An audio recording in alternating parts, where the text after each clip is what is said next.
ॐ श्री गणेशाय नमः।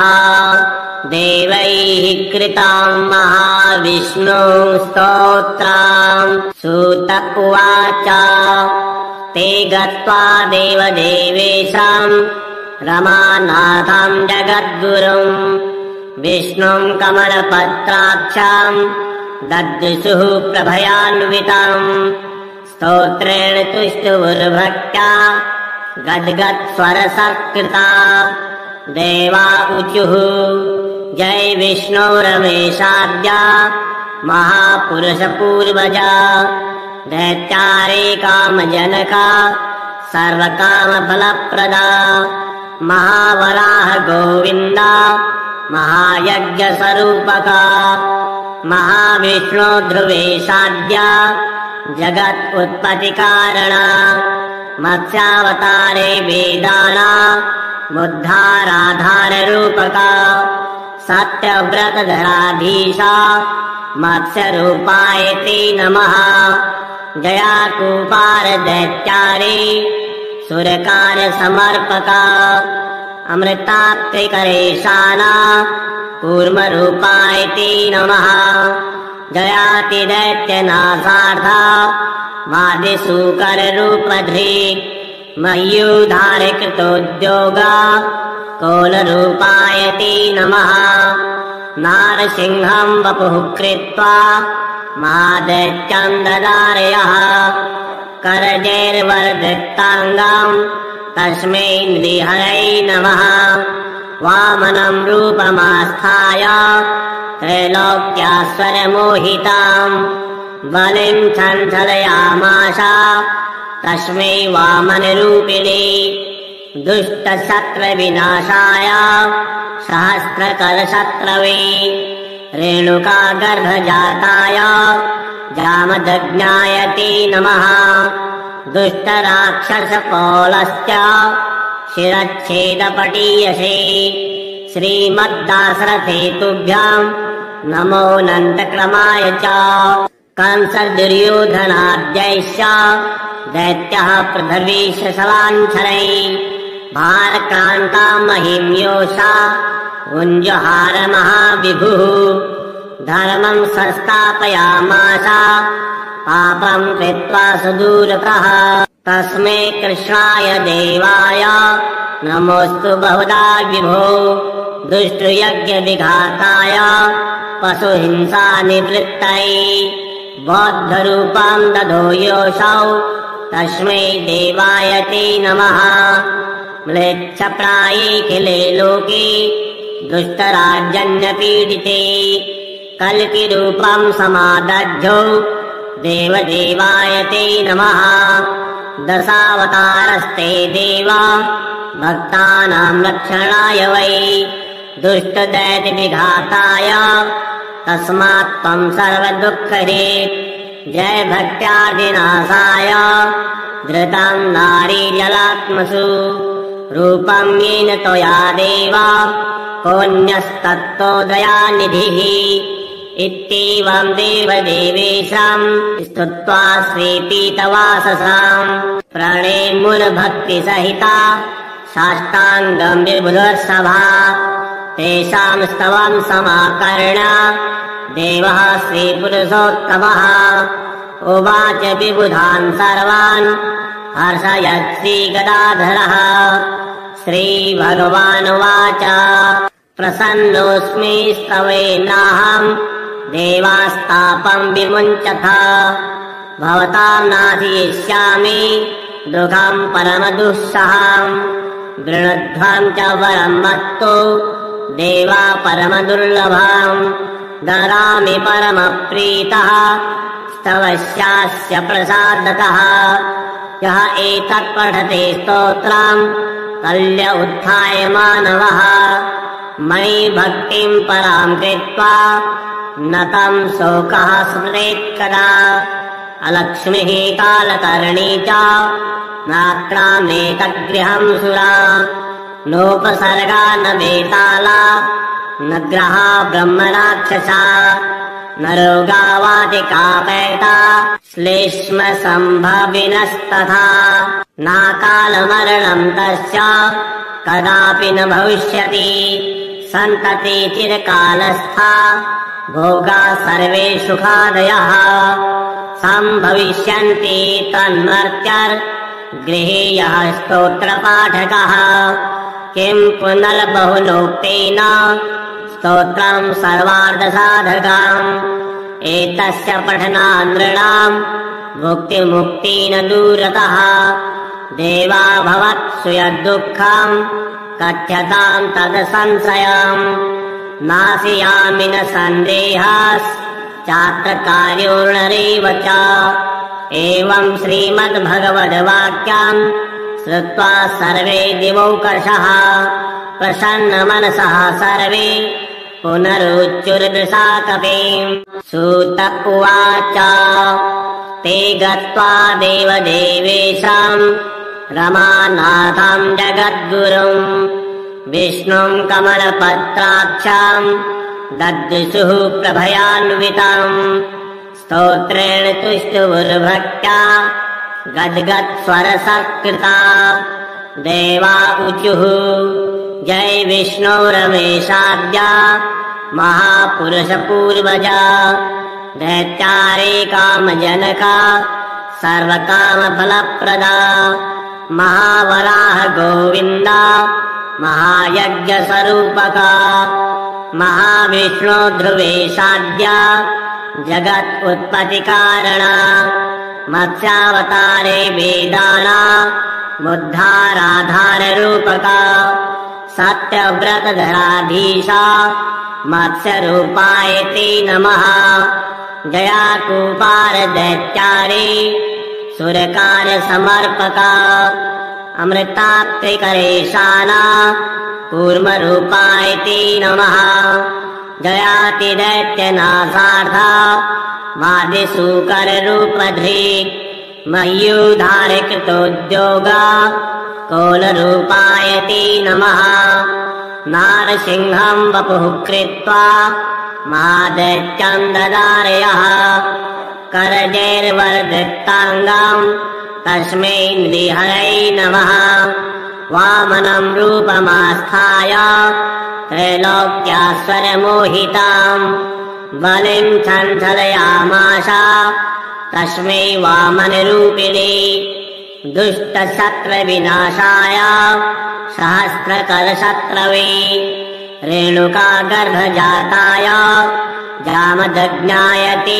नमः दुष्टराक्षसपौलस्य शिरच्छेदपटीयसे श्रीमद्दाशरथे तुभ्याम् नमोऽनन्तक्रमाय च कंसदुर्योधनाद्यैश्च दैत्यः पृथिवीशलाञ्छलै भारक्रान्ता महिम्योषा उञ्जहार महाविभुः धर्मम् संस्थापयामास पापम् कृत्वा सुदूरतः तस्मै कृष्णाय देवाय नमोऽस्तु बहुधा विभो दुष्टयज्ञविघाताय पशुहिंसा निवृत्तये बौद्धरूपम् दधो योऽसौ तस्मै देवाय ते नमः म्लेच्छप्रायेऽखिले लोके दुष्टराजन्यपीडिते कल्किरूपम् समादध्यो देवदेवाय ते नमः दशावतारस्ते देवा भक्तानाम् रक्षणाय वै दुष्टदैत्यविघाताय तस्मात् त्वम् सर्वदुःखदे जय भक्त्यादिनाशाय धृतम् नारीजलात्मसु रूपम् येन त्वया देव कोऽन्यस्तत्तोदयानिधिः इत्येवम् देवदेवेशम् स्तुत्वा स्वीपीतवाससाम् प्रणेमुर्भक्तिसहिता साष्टाङ्गम् विबुधर्षभा तेषाम् स्तवम् समाकर्ण देवः श्रीपुरुषोत्तमः उवाच विबुधान् सर्वान् हर्षयत् श्रीगदाधरः श्रीभगवानुवाच प्रसन्नोऽस्मि स्तवेनाहम् देवास्तापम् विमुञ्चथ भवतां नाशयिष्यामि दुःखं परमदुःसहम् गृणध्वं च वरं मत्तु देवा परमदुर्लभम् ददामि परमप्रीतः स्तवस्यास्य प्रसादतः यः एतत् पठते स्तोत्रम् कल्य उत्थाय मानवः मयि भक्तिं परां कृत्वा न तं शोकः स्मरेत् कदा अलक्ष्मीः कालकर्णी च नाक्रामेतद्गृहं सुरा नोपसर्गा न वेताला न ग्रहा ब्रह्मराक्षसा न रोगा वातिकापैता श्लेष्म सम्भविनस्तथा नाकालमरणं तस्य कदापि न भविष्यति सन्तति चिरकालस्था भोगा सर्वे सुखादयः सम्भविष्यन्ति तन्मर्त्यर्गृहीयः स्तोत्रपाठकः किं पुनर्बहुनोक्तेन स्तोत्रं सर्वार्थसाधकम् एतस्य पठनानृणाम् भुक्तिमुक्तिन दूरतः देवा भवत्सु यद्दुःखम् कथ्यतां तदसंशयम् नाशयामि न सन्देहश्चात्र कार्योर्नरेव च एवं श्रीमद्भगवद्वाक्यम् श्रुत्वा सर्वे दिवौकषः प्रसन्नमनसः सर्वे पुनरुच्चुर्दृशा कपिम् सूत उवाच ते गत्वा देवदेवेशाम् रमानाथम् जगद्गुरुम् विष्णुम् कमलपत्राक्षाम् ददृशुः प्रभयान्वितम् स्तोत्रेण तुष्टुर्भक्त्या गद्गत्स्वरसत्कृता देवा ऊचुः जय विष्णो रमेशाद्या महापुरुषपूर्वजा दैत्यारे कामजनका सर्वकामफलप्रदा महावराह गोविन्दा महायज्ञस्वरूपका महाविष्णो ध्रुवेशाद्या जगत् उत्पत्तिकारणा मत्स्यावतारे वेदाना बुद्धाराधाररूपका सत्यव्रतधराधीशा मत्स्यरूपाय ते नमः जया कूपार दैत्यारे सुरकार समर्पका अमृतात्रिकरेशाना कूर्मरूपाय ते नमः जयाति दैत्यनाशार्था वादिसूकररूपधृ मयूधारकृतोद्योगा कोलरूपाय ते नमः नारसिंहम् वपुः कृत्वा महादैत्यम् ददारयः करजैर्वर्धिताङ्गम् तस्मै नृहरै नमः वामनम् रूपमास्थाय त्रैलोक्यास्वरमोहिताम् बलिम् छञ्छलयामास तस्मै वामनरूपिणे दुष्टशत्रविनाशाय सहस्रकरशत्रवे रेणुका गर्भजाताय जामदग्नाय ते नमः दुष्टराक्षसपौलश्च शिरच्छेदपटीयसे श्रीमद्दाशरथे तुभ्याम् नमोऽनन्तक्रमाय च कंसदुर्योधनाद्यैश्च दैत्यः पृथिवीशलाञ्छलै भारक्रान्ता महिम्योषा उञ्जहार महाविभुः धर्मम् संस्थापयामास पापम् कृत्वा सुदूरतः तस्मै कृष्णाय देवाय नमोऽस्तु बहुधा विभो दुष्टयज्ञविघाताय पशुहिंसा निवृत्तये बौद्धरूपम् दधो योऽसौ तस्मै देवाय ते नमः म्लेच्छप्रायेऽखिले लोके दुष्टराजन्यपीडिते कल्किरूपम् समादध्यो देवदेवाय ते नमः दशावतारस्ते देवा भक्तानाम् रक्षणाय वै दुष्टदैत्यविघाताय तस्मात् त्वम् सर्वदुःखदे जय भक्त्यादिनाशाय धृतं नारीजलात्मसु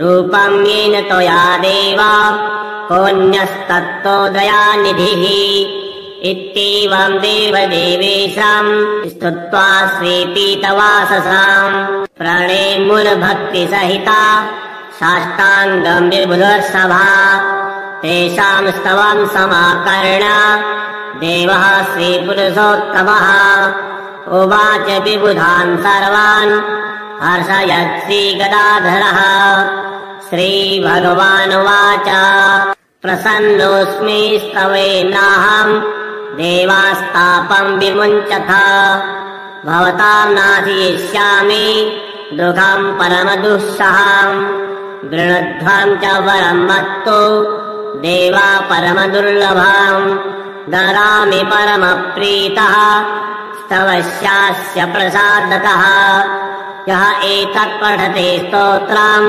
कल्य उत्थाय मानवः मयि भक्तिम् पराम् कृत्वा न तम् शोकः स्मरेत् कदा अलक्ष्मीः कालकर्णी च नाक्रामेतद्गृहम् सुरा नोपसर्गा न वेताला न ग्रहा ब्रह्मराक्षसा न रोगा वातिकापैता श्लेष्म सम्भविनस्तथा नाकालमरणम् तस्य कदापि न भविष्यति सन्तति चिरकालस्था भोगा सर्वे सुखादयः सम्भविष्यन्ति तन्मर्त्यर्गृहीयः स्तोत्रपाठकः किम् पुनर्बहुलोक्तेन स्तोत्रम् सर्वार्थसाधकम् एतस्य पठनात् नृणाम् भुक्तिमुक्तेन दूरतः देवा भवत्सु यद्दुःखम्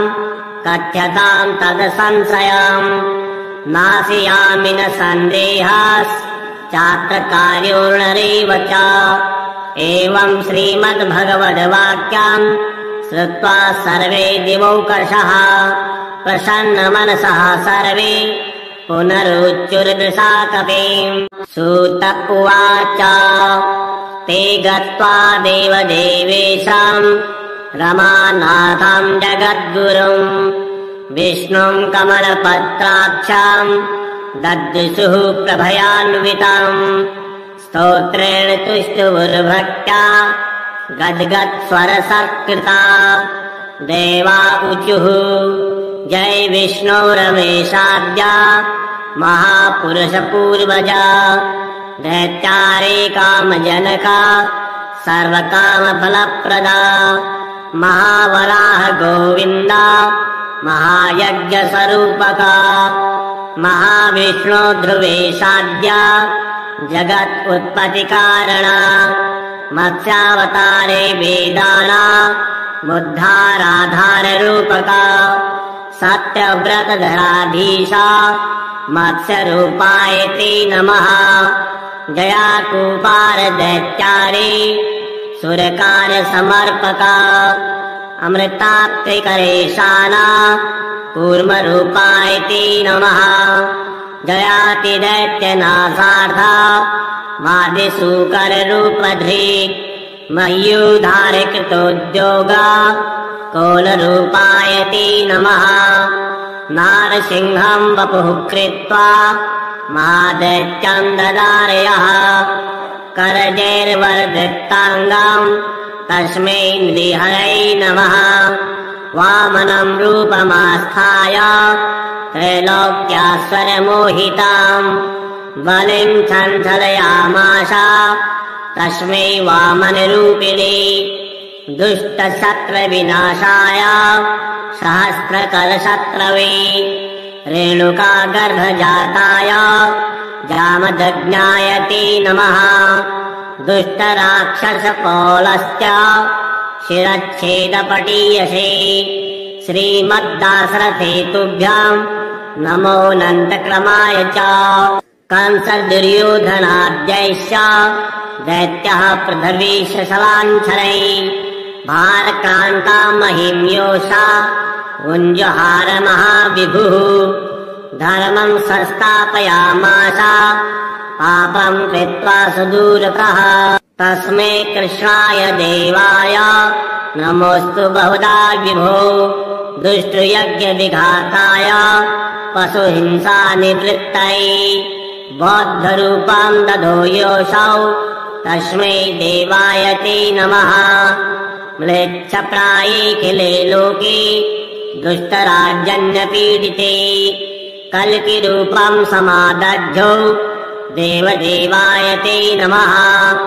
दशावतारस्ते देवा भक्तानां रक्षणाय वै दुष्टदैत्यविघाताय तस्मात् त्वं सर्वदुःखदे। जय भक्त्यादिनाशाय धृतं नारीजलात्मसु रूपं येन त्वया देव कोऽन्यस्तत्तो दयानिधिः। इत्येवं देवदेवेशां स्तुत्वा श्रीपीतवाससां प्रणेमुर्भक्तिसहिता साष्टाङ्गं विबुधर्षभा। तेषां स्तवं समाकर्ण्य देवः श्रीपुरुषोत्तमः उवाच विबुधान् सर्वान् हर्षयत् श्रीगदाधरः। श्रीभगवानुवाच प्रसन्नोऽस्मि स्तवेनाहं देवास्तापं विमुञ्चथ। भवतां नाशयिष्यामि दुःखं परमदुःसहं। गृणध्वं च वरं मत्तो देवा परमदुर्लभं। ददामि परमप्रीतः स्तवस्यास्य प्रसादतः। यः एतत् पठते स्तोत्रं कल्य उत्थाय मानवः। मयि भक्तिं परां कृत्वा न तं शोकः स्मरेत् कदा। अलक्ष्मीः कालकर्णी च नाक्रामेतद्गृहं सुरा। नोपसर्गा न वेताला न ग्रहा ब्रह्मराक्षसा। न रोगावातिकापैता श्लेष्म सम्भविनस्तथा। नाकालमरणं तस्य कदापि न भविष्यति। सन्तते चिरकालस्था भोगा सर्वे सुखादयः। सम्भविष्यन्ति तन्मर्त्यर्गृहे यः स्तोत्रपाठकः। किं पुनर्बहुलोक्तेन स्तोत्रं सर्वार्थसाधकम्। एतस्य पठनात् नृणां भुक्तिमुक्तेन दूरतः। देवा भवत्सु यद्दुःखं कथ्यतां तद् संशयम्। नाशयामि न सन्देहश्चात्र कार्योऽर्णरेव च। एवं श्रीमद्भगवद्वाक्यं श्रुत्वा सर्वे दिवौकषः प्रसन्नमनसः सर्वे पुनरुच्चुर्दृशा कपिम्। सूत उवाच ते गत्वा देवदेवेशां रमानाथं जगद्गुरुं विष्णुं कमलपत्राक्षां दद्युषुः प्रभयान्वितम्। स्तोत्रेण तुष्टुर्भक्त्या गद्गद्स्वरसत्कृता। देवा ऊचुः जय विष्णो रमेशाद्य महापुरुषपूर्वजा। दैत्यारे कामजनका सर्वकामफलप्रदा। महावराह गोविन्दा महायज्ञस्वरूपका। महाविष्णो ध्रुवेशाद्य जगत् उत्पत्तिकारणा। मत्स्यावतारे वेदानामुद्धाराधाररूपका। सत्यव्रतधराधीशा मत्स्यरूपाय ते नमः। जयाकूपार दैत्यारे सुरकार्यसमर्पका। अमृताप्तिकरेशाना कूर्मरूपाय ते नमः। जयातिदैत्यनाशार्था वादिसूकररूपधृक्। मयूधारकृतोद्योगा कोलरूपाय ते नमः। नारसिंहं वपुः कृत्वा महादैत्यं ददारयः। करजैर्वर्धृताङ्गं तस्मै नृहरै नमः।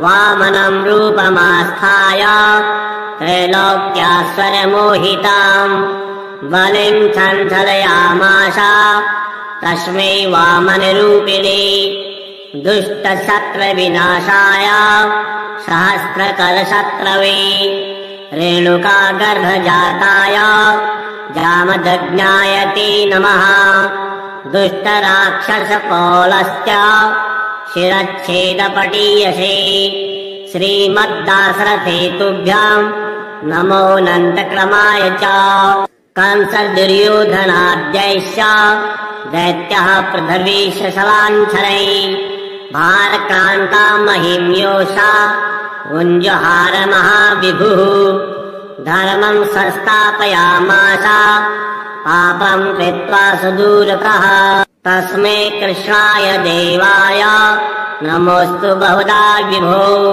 दुष्टयज्ञविघाताय पशुहिंसानिवृत्तये बौद्धरूपं ददो योऽसौ तस्मै देवाय ते नमः म्लेच्छप्रायेऽखिले लोके दुष्टराजन्यपीडिते कल्किरूपं समादध्यौ देवदेवाय ते नमः दशावतारस्ते देवा भक्तानां रक्षणाय वै दुष्टदैत्यविघाताय तस्मात् त्वं सर्वदुःखदे जय भक्त्यादिनाशाय धृतं नारीजलात्मसु रूपं येन त्वया देव कोऽन्यस्तत्तो दयानिधिः इत्येवं देवदेवेशां स्तुत्वा श्रीपीतवाससां प्रणेमुर्भक्तिसहिता साष्टाङ्गं विबुधर्षभा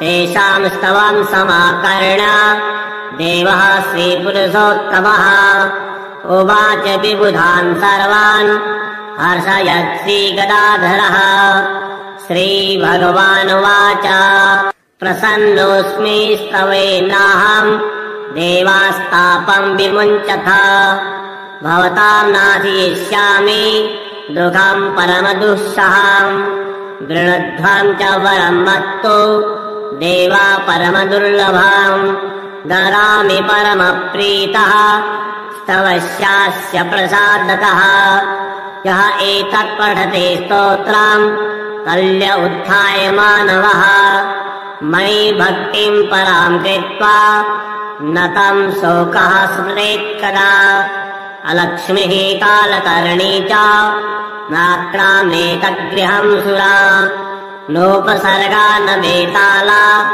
न ग्रहा ब्रह्मराक्षसा न रोगावादिकापैता श्लेष्म सम्भविनस्तथा नाकालमरणं तस्य कदापि न भविष्यति सन्तते चिरकालस्था भोगा सर्वे सुखादयः सम्भविष्यन्ति तन्मर्त्यर्गृहे यः स्तोत्रपाठकः किं पुनर्बहुलोक्तेन स्तोत्रं सर्वार्थसाधकम् एतस्य पठनात् नृणां भुक्तिमुक्तेन दूरतः देवा भवत्सु यद्दुःखं कथ्यतां तद् नाशयामि न सन्देहश्चात्र कार्योऽर्णरेव च एवं श्रीमद्भगवद्वाक्यं श्रुत्वा सर्वे दिवौकषः प्रसन्नमनसः सर्वे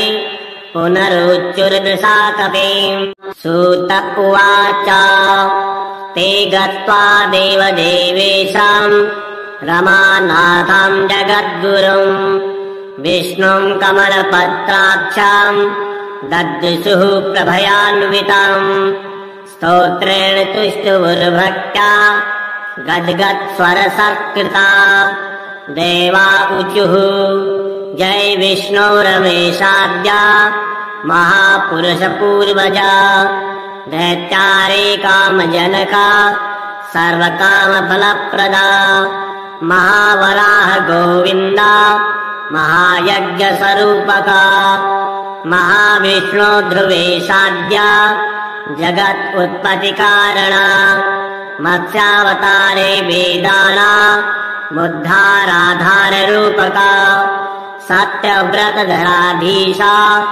मत्स्यरूपाय ते नमः जयाकूपार दैत्यारे सुरकार समर्पका अमृताप्तिकरेशाना कूर्मरूपाय ते नमः जयाति दैत्यनाशार्था वादिसूकररूपधृक् मयूधारकृतोद्योगा कोलरूपाय ते नमः नारसिंहं वपुः कृत्वा महादैत्यं ददारयः करजैर्वर्धृताङ्गं तस्मै नृहरै नमः वामनं रूपमास्थाय त्रैलोक्यास्वरमोहिताम् बलिं छञ्छलयामास तस्मै वामनरूपिणे दुष्टशत्रविनाशाय सहस्रकलशत्रवे रेणुकागर्भजाताय जामदग्नाय ते नमः दुष्टराक्षसपौलश्च शिरच्छेदपटीयसे श्रीमद्दासरथे तुभ्यां नमोऽनन्तक्रमाय च कंसदुर्योधनाद्यैश्च दैत्यः पृथिवीशलाञ्छलैः भारक्रान्ता महिम्योषा उञ्जहार महाविभुः धर्मं संस्थापयामास पापं कृत्वा सुदूरतः तस्मै कृष्णाय देवाय नमोऽस्तु बहुधा विभो दुष्टयज्ञविघाताय पशुहिंसानिवृत्तये बौद्धरूपं ददो योऽसौ तस्मै देवाय ते नमः म्लेच्छप्रायेऽखिले लोके दुष्टराजन्यपीडिते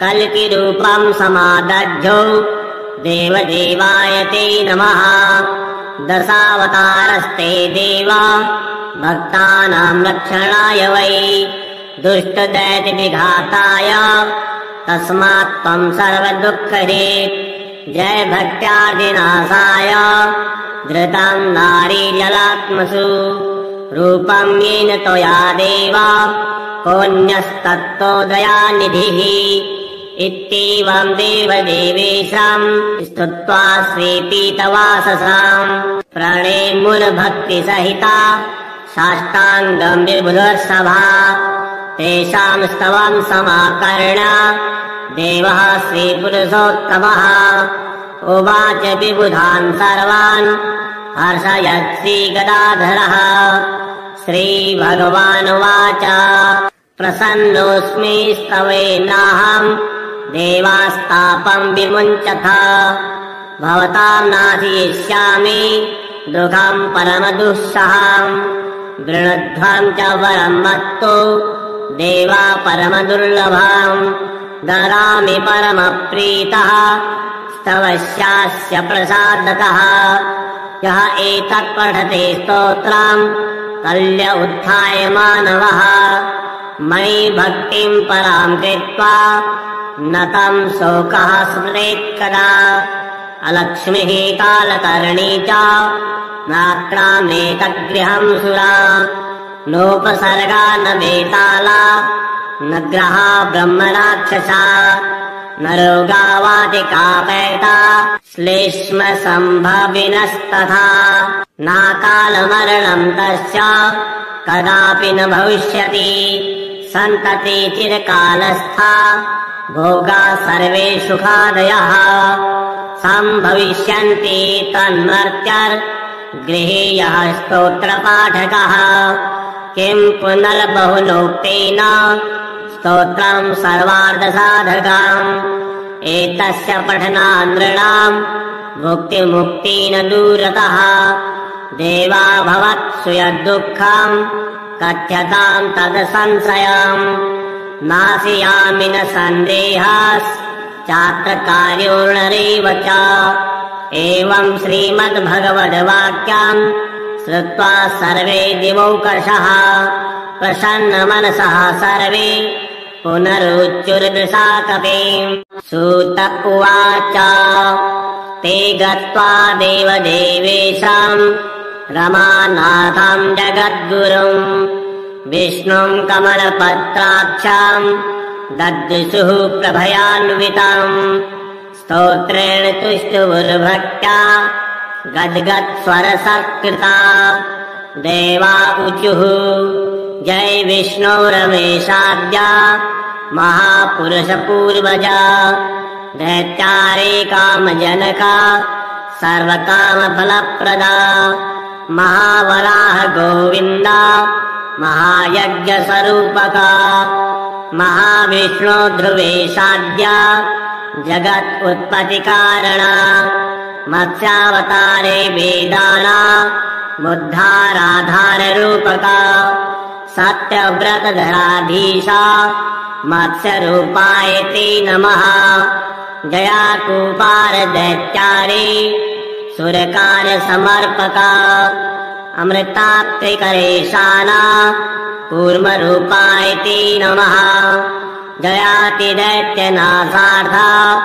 वादिसूकररूपधृक् मयूधारकृतोद्योगा कोलरूपाय ते नमः नारसिंहं वपुः कृत्वा महादैत्यं ददारयः करजैर्वर्धिताङ्गं तस्मै नृहरै नमः वामनं रूपमास्थाय त्रैलोक्यास्वरमोहितां बलिं छञ्छलयामास तस्मै वामनरूपिणे दुष्टशत्रविनाशाय सहस्रकलशत्रवे रेणुकागर्भजाताय जामदग्नाय ते नमः दुष्टराक्षसपौलश्च शिरच्छेदपटीयसे श्रीमद्दाशरथेतुभ्यां नमोऽनन्तक्रमाय च कंसदुर्योधनाद्यैश्च दैत्यः पृथिवीशलाञ्छलै भारक्रान्ता महिम्योषा गुञ्जहार महाविभुः धर्मं संस्थापयामास पापं कृत्वा सुदूरतः तस्मै कृष्णाय देवाय नमोऽस्तु बहुधा विभो दुष्टयज्ञविघाताय पशुहिंसानिवृत्तये बौद्धरूपं दधो योऽसौ तस्मै देवाय ते नमः म्लेच्छप्रायेऽखिले लोके दुष्टराजन्यपीडिते कल्किरूपं समादध्यौ देवदेवाय ते नमः दशावतारस्ते देवा भक्तानां रक्षणाय वै दुष्टदैत्यविघाताय तस्मात् त्वं सर्वदुःखहेत् जय भक्त्यादिनाशाय धृतं नारीजलात्मसु रूपं येन त्वया देवा कोऽन्यस्तत्तो दयानिधिः इत्येवं देवदेवेशां स्तुत्वा स्वीपीतवाससां प्रणेमुर्भक्तिसहिता साष्टाङ्गं विबुधसभा तेषां स्तवं समाकर्ण्य देवः श्रीपुरुषोत्तमः उवाच विबुधान् सर्वान् हर्षयत् श्रीगदाधरः श्रीभगवानुवाच प्रसन्नोऽस्मि स्तवेनाहं देवास्तापं विमुञ्चथ भवतां नाशयिष्यामि दुःखं परमदुःसहं वृणध्वं च वरं मत्तु देवा परमदुर्लभं ददामि परमप्रीतः स्तवस्यास्य प्रसादतः यः एतत् पठते स्तोत्रं कल्य उत्थाय मानवः मयि भक्तिं परां कृत्वा न तं शोकः स्मरेत् कदा अलक्ष्मीः कालकर्णी च नाक्रामेतगृहं सुरा नोपसर्गा न वेताला न ग्रहा ब्रह्मराक्षसा न रोगावादिकापैता श्लेष्म सम्भविनस्तथा नाकालमरणं तस्य कदापि न भविष्यति सन्तते चिरकालस्था भोगा सर्वे सुखादयः सम्भविष्यन्ति तन्मर्त्यर्गृहे यः स्तोत्रपाठकः किं पुनर्बहुनोक्तेन स्तोत्रं सर्वार्थसाधकम् एतस्य पठनात् नृणां मुक्तिमुक्ति न दूरतः देवा भवत्सु यद्दुःखम् कथ्यताम् तद् संशयम् नाशयामि न सन्देहश्चात्र कार्यो नरैव च एवम् श्रीमद्भगवद्वाक्यम् श्रुत्वा सर्वे दिवौकषः प्रसन्नमनसः सर्वे पुनरुच्चुर्दृशा कपिम् सूत उवाच ते गत्वा देवदेवेशम् रमानाथम् जगद्गुरुम् विष्णुम् कमलपत्राक्षम् ददृशुः प्रभयान्वितम् स्तोत्रेण तुष्टुर्भक्त्या गद्गद्स्वरसत्कृता देवा ऊचुः जय विष्णो रमेशाद्या महापुरुषपूर्वजा दैत्यारे कामजनका सर्वकामफलप्रदा महावराह गोविन्दा महायज्ञस्वरूपका महाविष्णो ध्रुवेशाद्या जगत् उत्पत्तिकारणा मत्स्यावतारे वेदाना मुद्धाराधाररूपका सत्यव्रतधराधीशा मत्स्यरूपाय ते नमः जयाकूपार दैत्यारे सुरकार्यसमर्पका अमृताप्तिकरेशाना कूर्मरूपाय ते नमः जयातिदैत्यनाशार्था वादिसूकररूपधृक् मयूधारकृतोद्योगा कोलरूपाय ते नमः नारसिंहम् वपुः कृत्वा महादैत्यम् ददारयः करजैर्वर्धिताङ्गम् तस्मै नृहरै नमः वामनम् रूपमास्थाय त्रैलोक्यास्वरमोहिताम् बलिम् छञ्छलयामास तस्मै वामनरूपिणे दुष्टशत्रविनाशाय सहस्रकलशत्रवे रेणुका गर्भजाताय जामदग्नाय ते नमः दुष्टराक्षसपौलश्च शिरच्छेदपटीयसे श्रीमद्दाशरथेतुभ्याम् नमोऽनन्तक्रमाय च कंसदुर्योधनाद्यैश्च दैत्यः पृथिवीशलाञ्छलै भारक्रान्ता महिम्योषा गुञ्जहार महाविभुः धर्मम् संस्थापयामास पापम् कृत्वा सुदूरतः तस्मै कृष्णाय देवाय नमोऽस्तु बहुधा विभो दुष्टयज्ञविघाताय पशुहिंसानिवृत्तये बौद्धरूपम् दधो योऽसौ तस्मै देवाय ते नमः म्लेच्छप्रायेऽखिले लोके दुष्टराजन्यपीडिते कल्किरूपम् समादध्यो देवदेवाय ते नमः दशावतारस्ते देवा भक्तानाम् रक्षणाय वै दुष्टदैत्यविघाताय तस्मात् त्वम् सर्वदुःखहेत् जय भक्त्यादिनाशाय धृतम् नारीजलात्मसु रूपम् येन त्वया देवा कोऽन्यस्तत्तो दयानिधिः इत्येवम् देवदेवेशम् स्तुत्वा श्रीपीतवाससाम् प्रणेमुर्भक्तिसहिता साष्टाङ्गम् विबुधसभा तेषाम् स्तवम् समाकर्ण्य देवः श्रीपुरुषोत्तमः उवाच विबुधान् सर्वान् हर्षयत् श्रीगदाधरः श्रीभगवानुवाच प्रसन्नोऽस्मि स्तवेनाहम् देवास्तापम् विमुञ्चथ भवताम् नाशयिष्यामि दुःखम् परमदुःसहम् वृणध्वम् च वरम् मत्तु देवा परमदुर्लभम् ददामि परमप्रीतः स्तवस्यास्य प्रसादतः यः एतत् पठते स्तोत्रम् कल्य उत्थाय मानवः मयि भक्तिम् पराम् कृत्वा न तम् शोकः स्मरेत् कदा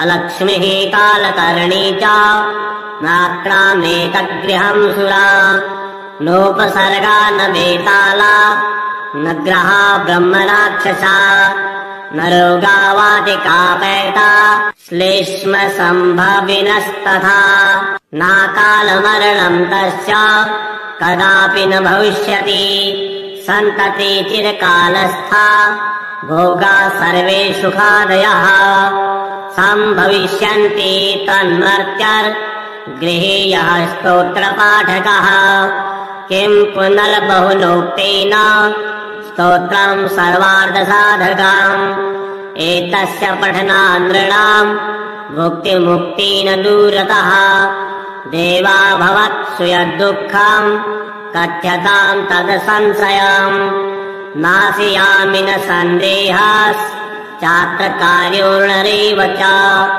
एवम् श्रीमद्भगवद्वाक्यम् श्रुत्वा सर्वे दिवौकषः प्रसन्नमनसः सर्वे पुनरुच्चुर्दृशा कपिम् सूत उवाच ते गत्वा देवदेवेशम् रमानाथम् जगद्गुरुम् विष्णुम् कमलपत्राक्षम् ददृशुः प्रभयान्वितम् स्तोत्रेण तुष्टुर्भक्त्या गद्गत्स्वरसत्कृता देवा ऊचुः जय विष्णो रमेशाद्य महापुरुषपूर्वजा दैत्यारे कामजनका सर्वकामफलप्रदा महावराह गोविन्दा महायज्ञस्वरूपका महाविष्णो ध्रुवेशाद्या जगत् उत्पत्तिकारणा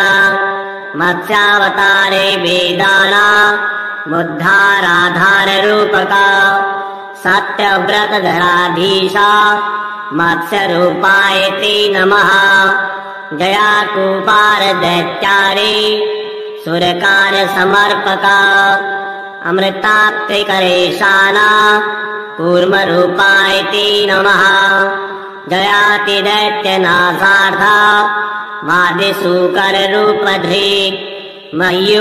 मयूधारकृतोद्योगा कोलरूपाय ते नमः नारसिंहम् वपुः कृत्वा महादैत्यम् ददारयः करजैर्वर्धिताङ्गम् तस्मै नृहरै नमः वामनम् रूपमास्थाय त्रैलोक्यास्वरमोहिताम् बलिम् छञ्छलयामास तस्मै वामनरूपिणे दुष्टशत्रविनाशाय सहस्रकलशत्रवे रेणुका गर्भजाताय जामदग्नाय ते नमः दुष्टराक्षसपौलश्च शिरच्छेदपटीयसे श्रीमद्दाशरथे तुभ्याम् नमोऽनन्तक्रमाय च कंसदुर्योधनाद्यैश्च दैत्यः पृथिवीशलाञ्छलै भारक्रान्ता महिम्योषा उञ्जहार महाविभुः धर्मम् संस्थापयामास पापम् कृत्वा सुदूरतः तस्मै कृष्णाय देवाय नमोऽस्तु बहुधा विभो दुष्टयज्ञविघाताय पशुहिंसा निवृत्तये बौद्धरूपम् दधो योऽसौ तस्मै देवाय ते नमः म्लेच्छप्रायेऽखिले लोके दुष्टराजन्यपीडिते कल्किरूपम् समादध्यौ देवदेवाय ते नमः दशावतारस्ते देवा भक्तानाम् रक्षणाय वै दुष्टदैत्यविघाताय तस्मात् त्वम् सर्वदुःखदे जय भक्त्यादिनाशाय धृतम् नारीजलात्मसु रूपम् येन त्वया देव कोऽन्यस्तत्तो दयानिधिः इत्येवम् देवदेवेशम् स्तुत्वा श्रीपीतवाससाम् प्रणेमुर्भक्तिसहिता साष्टाङ्गम् विबुधर्षभा तेषाम् स्तवम् समाकर्ण्य देवः श्रीपुरुषोत्तमः उवाच विबुधान् सर्वान् हर्षयत् श्रीगदाधरः। श्रीभगवानुवाच प्रसन्नोऽस्मि स्तवेनाहम् देवास्तापम् विमुञ्चथ। भवताम् नाशयिष्यामि दुःखम् परमदुःसहम्। गृणध्वम् च वरम् मत्तु देवा परमदुर्लभम्। ददामि परमप्रीतः स्तवस्यास्य प्रसादतः। यः एतत् पठति स्तोत्रम् कल्य उत्थाय मानवः। मयि भक्तिम् पराम् कृत्वा न तम् शोकः स्मरेत् कदा। अलक्ष्मीः कालकर्णी च नाक्रामेतद्गृहम् सुरा। नोपसर्गा न वेताला न ग्रहा ब्रह्मराक्षसा। न रोगा वातिकापैता श्लेष्म सम्भविनस्तथा। नाकालमरणम् तस्य कदापि न भविष्यति। सन्तति चिरकालस्था भोगा सर्वे सुखादयः। सम्भविष्यन्ति तन्मर्त्यर्गृहीयः स्तोत्रपाठकः। किम् पुनर्बहुनोक्तेन स्तोत्रम् सर्वार्थसाधकम्।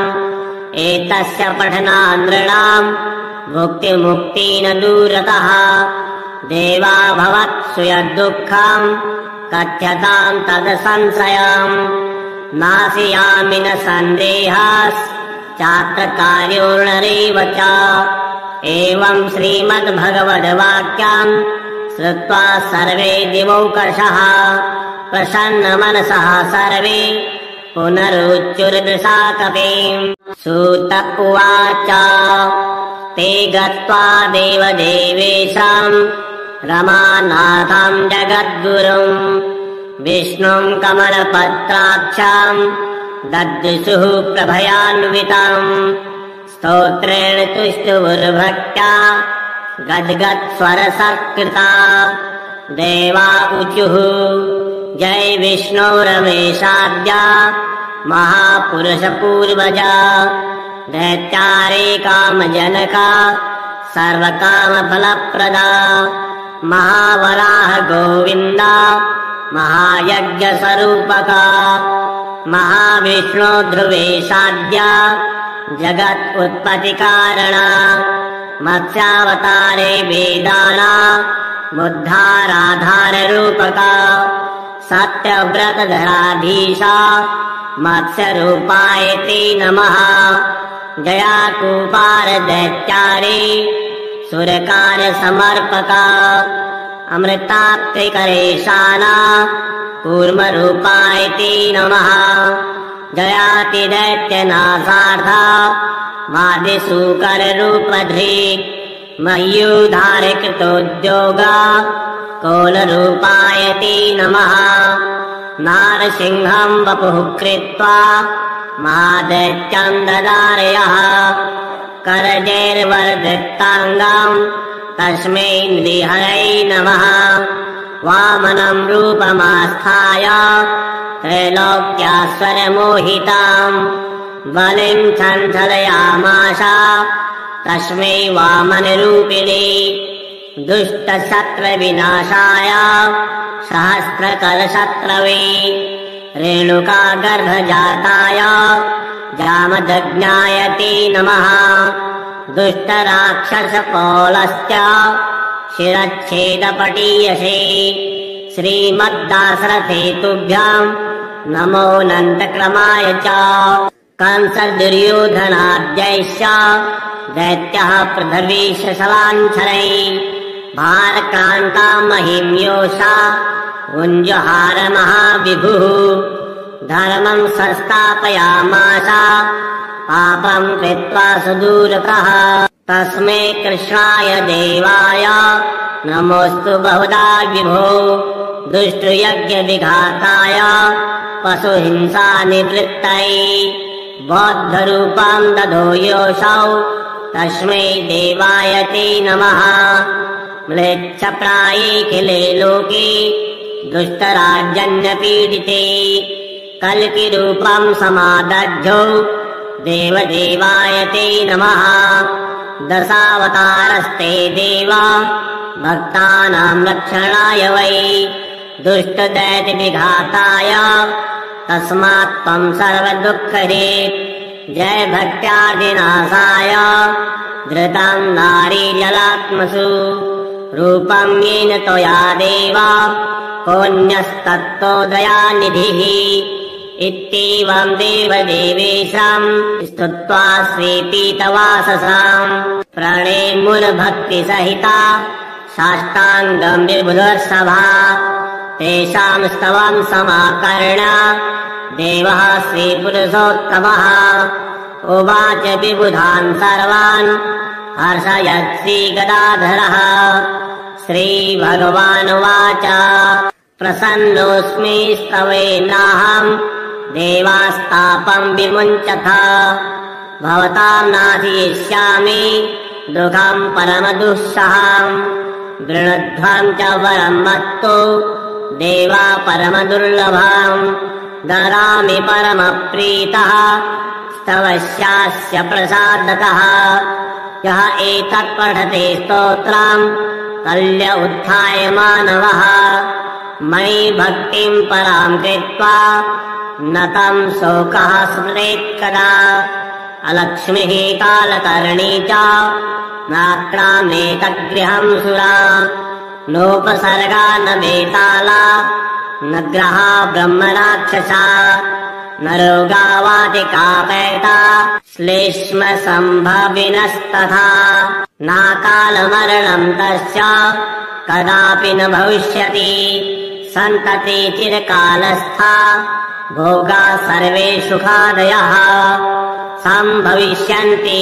तन्मर्त्यर्गृहे यः स्तोत्रपाठकः किं पुनर्बहुनोक्तेन स्तोत्रं सर्वार्थसाधकम् एतस्य पठनात् नृणां भुक्तिमुक्तेन दूरतः देवा भवत्सु यद्दुःखं कथ्यतां तदसंशयम् नाशयामि न सन्देहश्चात्र कार्योणरेव च एवं श्रीमद्भगवद्वाक्यं श्रुत्वा सर्वे दिवौकषः प्रसन्नमनसः सर्वे पुनरुच्चुर्दृशा कपिम् सूत उवाच ते गत्वा देवदेवेशं रमानाथं जगद्गुरुं विष्णुं कमलपत्राक्षं ददृशुः प्रभयान्वितम् स्तोत्रेण तुष्टुर्भक्त्या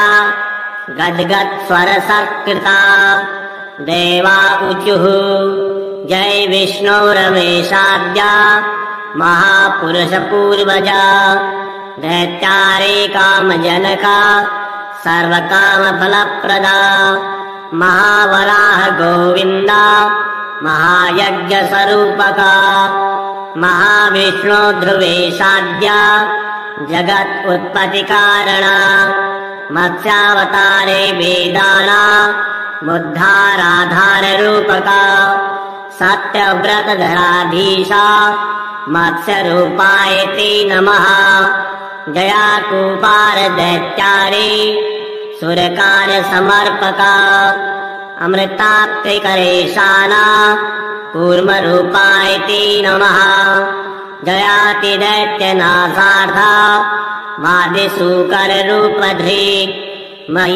मयूधारकृतोद्योगा कोलरूपाय ते नमः नारसिंहं वपुः कृत्वा महादैत्यं ददारयः करजैर्वर्धिताङ्गं तस्मै नृहरै नमः वामनं रूपमास्थाय त्रैलोक्यास्वरमोहिताम् बलिं छञ्छलयामास तस्मै वामनरूपिणे दुष्टशत्रविनाशाय सहस्रकलशत्रवे रेणुकागर्भजाताय जामदग्नाय ते नमः दुष्टराक्षसपौलस्य शिरच्छेदपटीयसे श्रीमद्दाशरथे तुभ्यां नमोऽनन्तक्रमाय च कंसदुर्योधनाद्यैश्च दैत्यः पृथिवीशलाञ्छलैः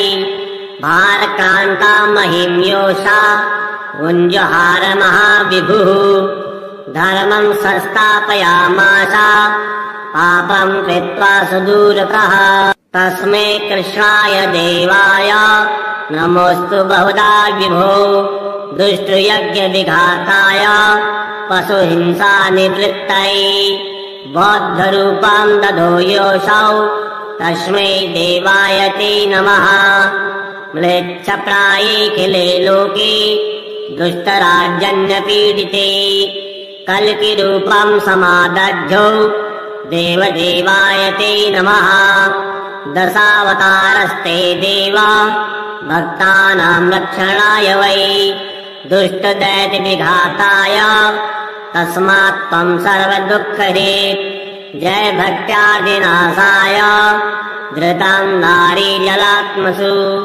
रूपं येन त्वया देव कोऽन्यस्तत्तोदयानिधिः इत्येवं देवदेवेशं स्तुत्वा स्वीपीतवाससां प्रणेमुर्भक्तिसहिता साष्टाङ्गं विबुधर्षभा तेषां स्तवं समाकर्ण्य देवः श्रीपुरुषोत्तमः उवाच विबुधान् सर्वान् हर्षयत् श्रीगदाधरः श्रीभगवानुवाच प्रसन्नोऽस्मि स्तवेनाहं देवास्तापं विमुञ्चथ भवतां नाशयिष्यामि दुःखं परमदुःसहं गृणध्वं च वरं मत्तो देवा परमदुर्लभं ददामि परमप्रीतः स्तवस्यास्य प्रसादतः यः एतत् पठते स्तोत्रं कल्य उत्थाय मानवः मयि भक्तिं परां कृत्वा न तं शोकः स्मरेत् कदा अलक्ष्मीः कालकर्णी च नाक्रामेतद्गृहं सुरा नोपसर्गा न वेताला न ग्रहा ब्रह्मराक्षसा न रोगा वातिकापैता श्लेष्म सम्भविनस्तथा नाकालमरणं तस्य कदापि न भविष्यति सन्तति चिरकालस्था भोगा सर्वे सुखादयः सम्भविष्यन्ति तन्मर्त्यर्गृहे यः स्तोत्रपाठकः किं पुनर्बहुलोक्तेन स्तोत्रं सर्वार्थसाधकम् एतस्य पठनात् नृणां भुक्तिमुक्तेन दूरतः देवा भवत्सु यद्दुःखं